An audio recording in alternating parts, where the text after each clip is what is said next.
मुझे मोमिन आई फकीरानी अम्मा मुझे मोमिन आई फकीरानी अम्मा हो मुझो पाड़ो छगली तरते सारी अम्मा मुझे मोमिन आई फकीरानी अम्मा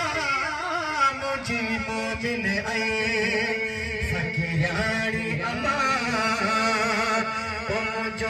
पाड़ो छगली परते सारी अम्मा मुझे मोमिन आई तेरे तो बार भी तो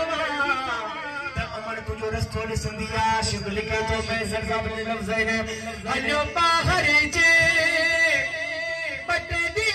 हवया ओचवी पैतन आयो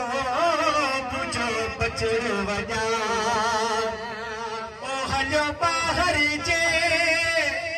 बटदी हवया चवी पैतन आयो तुझो बचड़ो वजा जेकी जी जन तो मुझा अंगल मजा जेकी जी जन तो मुझा अंगल मजा ओ हर याद पया थम हारे अम्मा मुझे मोमिन आई फकीरानी अम्मा मुझे मोमिन आई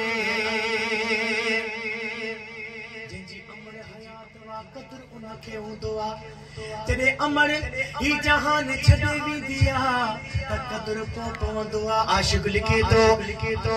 ओ शल अमर अल्लाह हन के खसे छोट रूह के डाठो तो सतनुर से ओ शल अमर अल्लाह हन के खसे रूह के डाठो थो सतनुर से अखियों थो वसने जिया मीह थो वसे अखियों थो वसने जिया मीह थो वसे ओ एक पल न थो वसके पानी अम्मा मुझे मोमिन आई फकीरानी अम्मा मुझे मोमिन आई फकीरानी अम्मा मुझो पाड़ो छगली परदे सारी अम्मा मुझे मोमिन आई ओ जदे घर में पहुंचबो अमर इंतजार कंदिया त मुझो बचड़ो घर अचे त आराम तो कंदस आशिक लिखे तो ओ लख चुमड़ियूं ॾेई ओ गलला थई ते ॾाढा प्यार मां भाकुर पाती थे ॾाढा प्यार मां भाकुर पाती थे पंहिंजे साह खां प्यारो या तुई थे मुझे नेरन ठार निमाणी अम्मा मुझे मोमिन आई फकीरानी अम्मा मुझे मोमिन आई फकीरानी अम्मा मुझो पाड़ो छगली परदे सारी अम्मा मुझे मोमिन आई तुझे कुर्बन जी केड़ी गाल कभी मुझो नालो रखो तो गुलाम नबी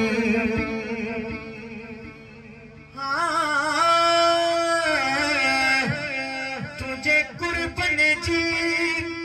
केड़ी गाल कभी मुझो नालो रखो गुलाम नबी मुझे साराजी तो सा राज रबी जैसा राजी मरे ते राज रबी ओ मुझी किस्मत जी माली जानी अम्मा मुझी मोमिन आई फकीरानी अम्मा मुझी मोमिन आई फकीरानी अम्मा ओ मुझो पारो छजी परदेसानी अम्मा मुझी मोमिन आई फकीरानी अम्मा मुझी मोमिन आई।